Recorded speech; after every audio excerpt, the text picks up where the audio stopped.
Good evening, San Bernardino. I wanted to jump on tonight and give you guys an update about what I found out for the Development and Environmental Review Committee.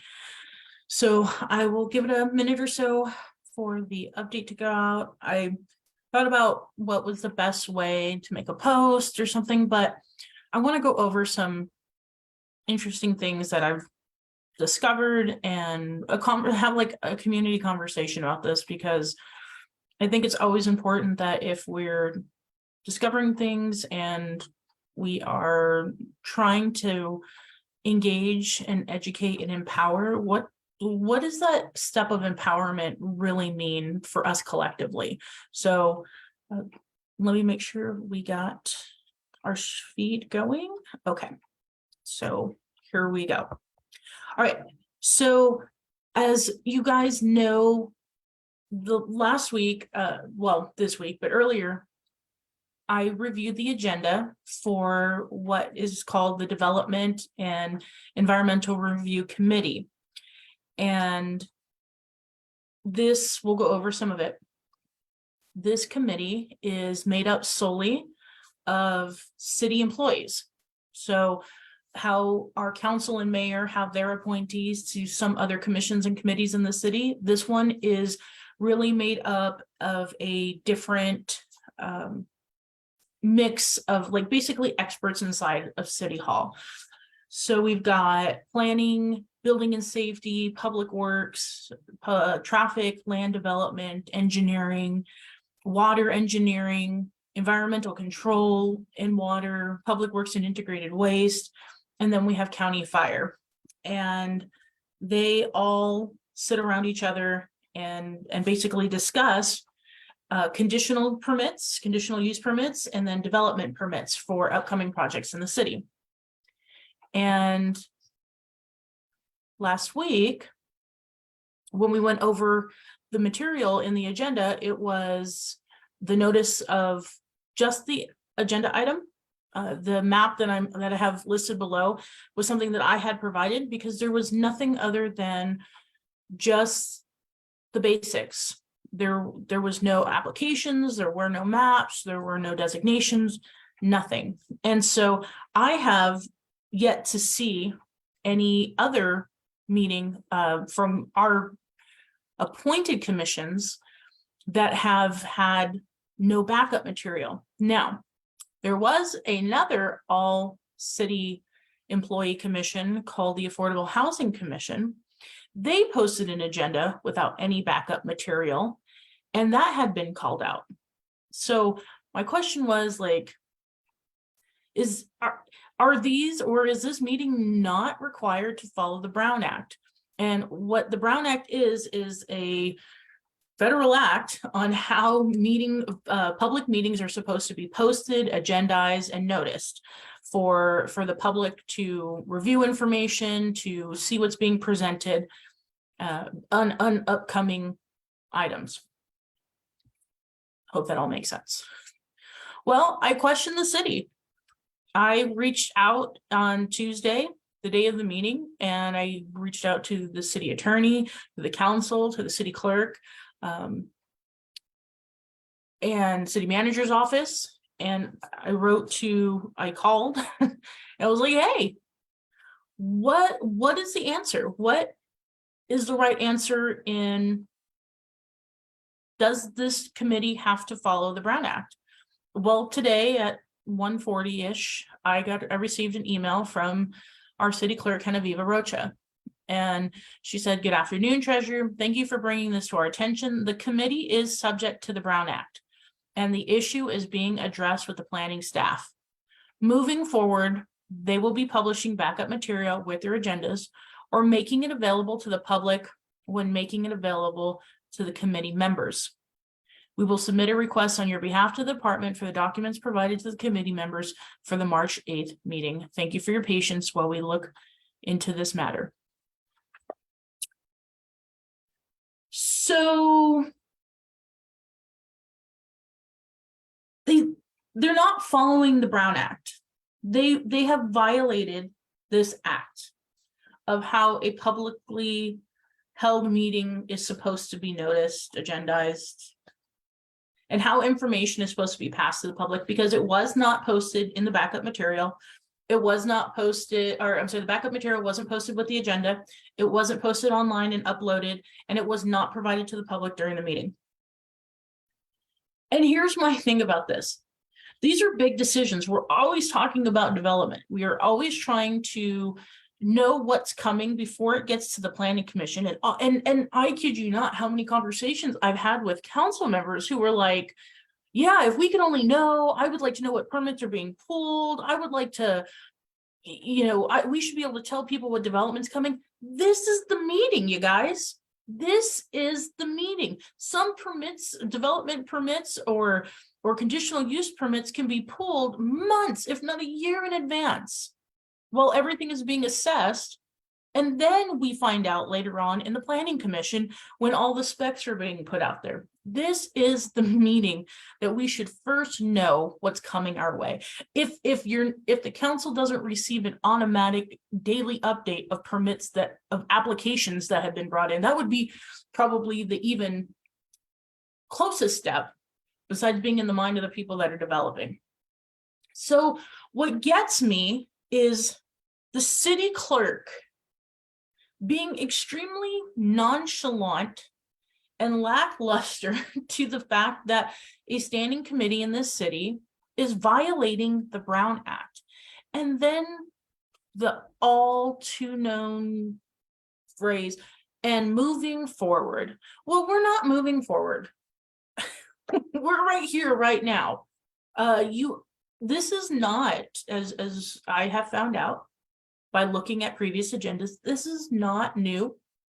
This is not an uncommon practice. In fact, every agenda that has been posted since the beginning of this year has not had any backup material provided, nor are there any uploads to the public, nor were any furbished to the public.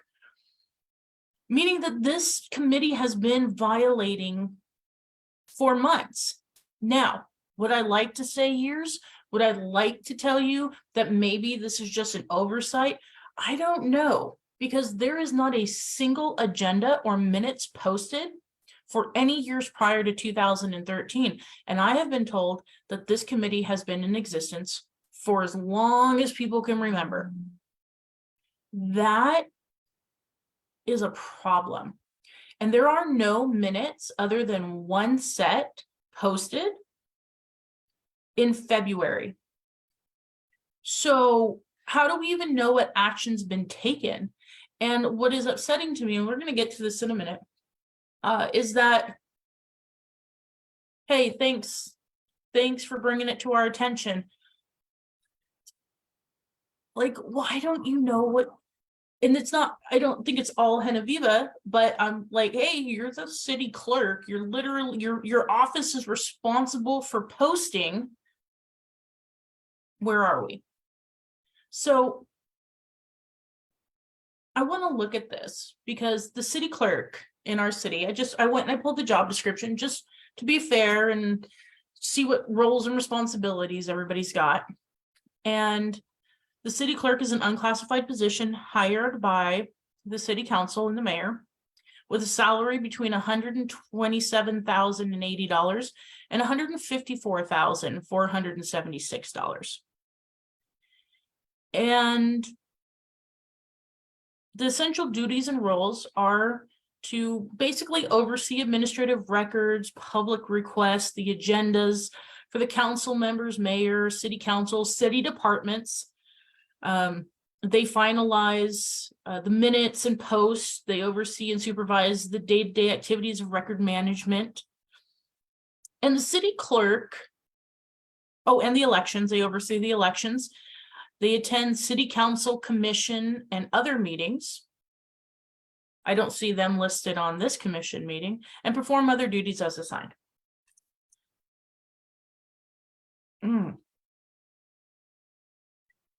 The knowledge of a city clerk should be on policies and procedures and requirements governing the actions of the elected city council.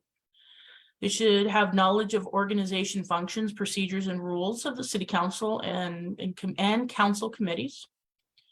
They should have knowledge of the city charter and municipal code provisions. They should have knowledge of the Brown Act and the rules and procedures governing the notice and conduct of public hearings.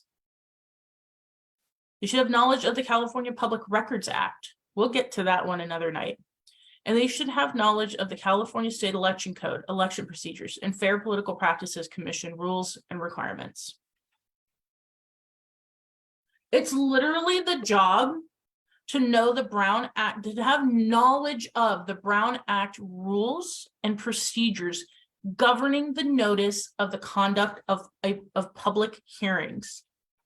So the committee is subject to the Brown Act and the issues are being addressed. That's not like,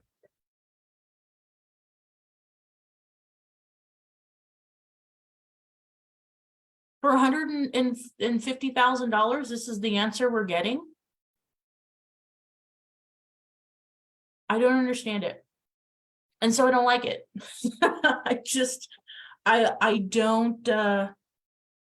I don't like the response. Let me go through the comments real quick. I see everybody's kind of coming in there. Hi, Paula. Hi, Scott, Ron. Gina, so can't we ask for a copy of the minutes through the city? Here's the thing, Gina. This is what's interesting. No, you can't, because they don't exist yet. The minutes would be a part of the public record request. And I just received a public records request that I made in November. November 10th, I made a request, and it's March 10th. So it's taking 3 months to get any type, I mean, and longer. Some people have been waiting longer to get public records requests back. It is unacceptable. And here's the other thing. It's violating the law. The way that the minutes are being withheld, and council minutes, because at the last meeting, like I said, they admitted they have not been posting the minutes. Now, this city clerk's office is working with the largest staff we have had since the bankruptcy inside, dedicated to the city clerk. They just got another executive assistant at the last council meeting. She hired the former business and registration manager to be her deputy city clerk. She's got 3 other staffers. I don't understand. I don't understand the moving forward. I don't understand that our city is not aware of what their committees are doing. On this particular committee, there is no anybody from the clerk's office. There is no one from the city attorney's office. And I'm not blaming the employees on this committee, because that's what they've been appointed to do. From my understanding, that it is through community and economic development that this is their standing committee. But where's the oversight? And where is the desire to fix the problem, not move forward and decide you're going to send me the documents that not because I deserve them or, oh, you know, okay, but because it is our dutiful right as residents to publicly notice meetings, to have that information in our hands, whether we want to go to these meetings, whether we approve or don't approve. This is not a gesture. Oh, we'll get you those. No, you were supposed to have them to us, whether no one's ever attended this or not. This is what's bothering me. And I feel like I want to do more. I at least don't want to let this slide under the rug, because this isn't the first time. Like I said, we had the Affordable Housing Solutions Committee post a whole agenda without any backup material. And here we go again. And if we don't fix it, What's to say we're not going to find another committee? And so in the event of a Brown Act violation, what we can file is a cure and correct. And that means that they have to fix and correct their errors. And I've drafted a letter. I went online and looked to see what the recourse is. And this is my intention, to file a cure and correct with the city. So they have to fix it. And I believe the remedy is that they have to rescind all prior illegal actions. They have to re-notice and properly agendize all items with the proper backup material, and provide the public the awareness and opportunity to comment for which it was deprived. All I am asking is for them to redo the process right now. I'm not going to ask them to go back years and years. One, because some of these projects are already done. Some of these projects already move forward. But what I can see is it's been wrong since the beginning of this year. And that's what I'm going to ask them to do, is recommit these items to be agendized correctly and to pass correctly through the Brown Act procedures. Yes, it's called a cure and correct, and that's the legal remedy that we have. So I wanted to share that with you because we have to move past just talking about things, which are great, right? The whole purpose is we engaged each other on this conversation. We've been educated on now the Brown Act, now the posting requirements, the procedural, and now what's the empowerment? What are we empowered as a community to do right now, today? And that would be our cure and correct. At least filing it, at least showing that we want to file a Brown Act violation against the city and all these people. So let's see, that's where I'm at. That's why we can't move forward, because there's so much corruption one after another. Absolutely. You know, this is one of the things that, and Sophie makes a great point. Well, I'm going to lead into your point. There may be nothing nefarious here, right? Let's say everything's on the up and up, but the lack of proper transparency and disclosure leads one to believe, well, why wouldn't you want to be transparent? What are you hiding? And in our city, we have a long history of corruption, internal corruption, and maneuvering under the surface that has caused so many problems. And this is what we've been digging for 4 years, is to bring this stuff to the surface. And so while this may seem like, oh my God, who cares? We have bigger things to worry about, like homelessness and paving our streets and building homes. Well, let me tell you something. If it's not going to move forward here in the development, if we're not going to even know what's coming our way, you're not going to be able to address those other things. This is the issue. Let me see, I'm getting a bunch of questions. Can you address the city attorney role in any of this? So the city attorney, when I noticed this letter, the city attorney, because it's a legal challenge, they will have to be involved. They will be involved. I've written to Thomas Rice, the city attorney, right now, and this letter I have is addressed to them. Is there a form? No, it's a letter. It's an actual cure and correct letter. So it's, you know, you can Google one. There's probably a drafted version. Or, you know, if people want, I will change the I to we, and we can put names on it. I don't care. This is the one that I came up with today. It's got the government codes on it, and the direct information. So just let me know on that. But this is, I think this is the empowerment stage, and whatever comes from it, it comes from it, but at least it won't go. So that's what I have for you guys tonight. I just wanted to give this update and have it on video so people can watch, because this is probably one of the most damning things that can happen. And I want to bring something else up that people don't want me to say, because oh, by the way, I get a lot of pushback. This is why I'm making another reason I'm coming forward with this. You wouldn't believe the calls that I got after I reviewed that agenda, of people being like, why are you questioning this? And wait a minute, and wait, what's this has always been like this, and I don't understand where you're coming from. And I was like, oh, okay. If you guys are so against me questioning something, that means I probably should be questioning it.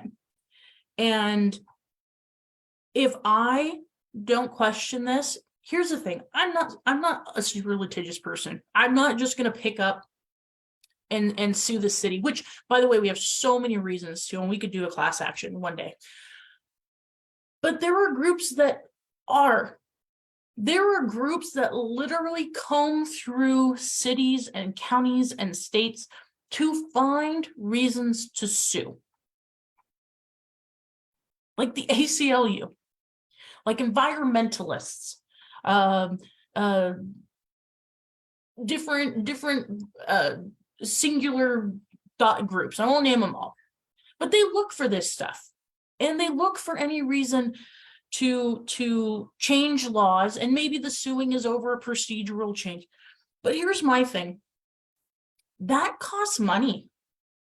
It costs us money to be in legal challenges, whether for the best interest or for nothing.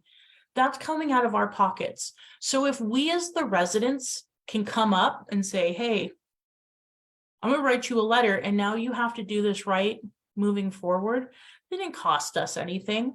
All it did is cost them the extra time to make sure they're following the rules, so no one can come back and pick up and sue.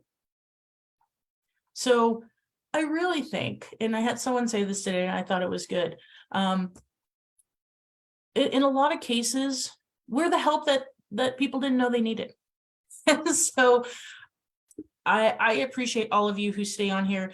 Thank you, Gina. I appreciate that. Ruben, I appreciate that so much. You know, I'm not going anywhere. And I want to make sure that my home, my city, and my friends, all of you in the residents, we're being treated the way that we should be. That having the right thing isn't done because they got caught doing the wrong thing, but it becomes a standard practice. That one day we won't have to go through every single agenda to make sure that it's duly noticed and the proper materials back there, because it won't even be a thought that you would come to this city and make $150,000 and not know what the Brown Act is, or not know how to post an agenda, or you wouldn't know that you can't grind in our city, or you wouldn't know that you can't take money from slumlords, or, you know what I mean? Like the right thing, ethics and morals will just be the norm. Because if you step out of the norm, we will be empowered to stop you. So, all right, guys, thank you, Scott. I appreciate all of you. So if you want to join the letter, please, by all means, let me know, put it in the chat or send me a private. And I'm going to send this out tomorrow. It needs to be done as quickly as possible. I know it's kind of short term. So I will move forward with this in the morning. But all right, you guys, have a super great night. And thank you for all you do. Bye.